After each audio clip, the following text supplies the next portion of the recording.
साल 2017 भारत की अर्थव्यवस्था में एक ऐतिहासिक बदलाव हुआ। टैक्स का जाल खत्म हुआ और आया गुड्स एंड सर्विसेज टैक्स यानी जीएसटी। इसे कहा गया वन नेशन वन टैक्स। लेकिन वक्त के साथ चुनौतियां भी सामने आई। कॉम्प्लेक्सिटी, विवाद, रिफंड में देरी और छोटे व्यापारियों की मुश्किलें। और आज 8 साल बाद भारत फिर एक नए मोड़ पर खड़ा है। 22 सितंबर 2025 से लागू होने जा रहा है नेक्स्ट जनरेशन जीएसटी रिफॉर्म 2025। क्या ये बदलाव आपके जीवन को आसान बनाएगा या फिर सरकार की कमाई पर भारी पड़ेगा? चलिए समझते हैं जीएसटी 2.0 का पूरा सच। पहले जीएसटी में 0%, 5%, 12%, 18% और 28% तक के कई स्लैब्स थे। कई बार यह तय करना मुश्किल हो जाता था कि कौन सी चीज किस स्लैब में है। अब सिर्फ दो मुख्य दरें होंगी, 5% और 18%।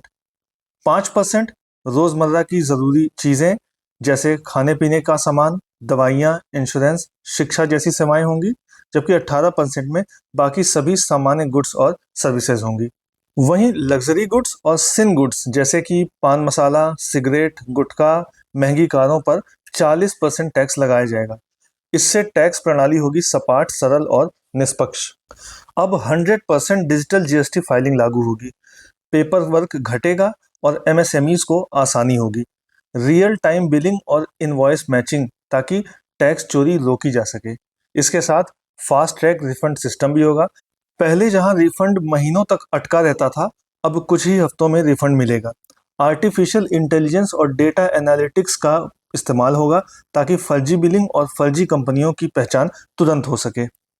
इससे होगा क्या? तो इससे कई तरह के लाभ होंगे, जिसमें से पहला लाभ है सामाजिक सुरक्षा और स्वास्थ्य यानी social protection and health care. इसमें इंश्योरेंस और दवाइयों पर टैक्स हटने से लाखों परिवारों को राहत मिलेगी। स्वास्थ्य सेवाएं और सस्ती होंगी। आयुष्मान भारत जैसी स्कीमों की पहुंच और आसान हो जाएगी। दूसरा लाभ ये है कि कम दाम ज्यादा खपत यानी लोअर प्राइसेस हायर डिमांड। उपभोक्ताओं के पास ज्यादा डिस्पोजेबल इनकम होगी। यह मांग को बढ़ाएगा। मांग बढ़ने से उत्पादन यानी कि प्रोडक्शन और रोजगार एम्प्लॉयमेंट को इजाफा होगा, इन दोनों में। इसका सीधा असर भारत की जीडीपी ग्रोथ पर पड़ेगा। तीसरा लाभ है एमएसएमईज और छोटे व्यापारियों के लिए फायदा। इसमें सीमेंट, स्टील, ऑटो पार्ट्स, कपड़े, हैंडीक्राफ्ट जैसे इनपुट पर टैक्स कम होगा। छोटे उद्योगों की लागत घटेगी। भारत के मेक इन इंडिया और आत्मनिर्भर भारत मिशन को बढ़ावा मिलेगा। निर्यात यानी कि एक्सपोर्ट्स को भी प्रतिस्पर्धात्मक बढ़त मिलेगी। चौथा फायदा ये है कि आम जनता के लिए ईज ऑफ लिविंग होगा। जैसे जीएसटी स्लैब कम होने से अब टैक्स विवाद और कंफ्यूजन कम होंगे। कोर्ट और ट्रिब्यूनल में जीएसटी से जुड़े केसों की संख्या घटेगी। व्यापारी और उपभोक्ता दोनों के लिए पारदर्शिता बढ़ेगी। इसका पांचवा लाभ है जो कि सरकार के लिए है। इससे विस्तृत कर आधार होगा यानी कि टैक्स आधार बढ़ जाएगा। जब टैक्स आसान और समझने लायक होगा तो लोग ज्यादा सहजता से टैक्स देंगे। टैक्स चोरी के अवसर घटेंगे।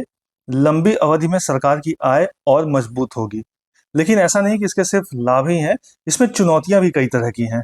पहली चुनौती तो ये है कि राजस्व की हानि होगी। वित्त मंत्रालय के अनुसार 5% और 18% स्लैब लागू करने से लगभग 48,000 करोड़ का घाटा होगा। सरकार को यह भरपाई कहां से करनी होगी? नए टैक्स लगाकर या उधार लेकर? क्या ये घाटा फिस्कल डेफिसिट को और तो नहीं बढ़ा देगा?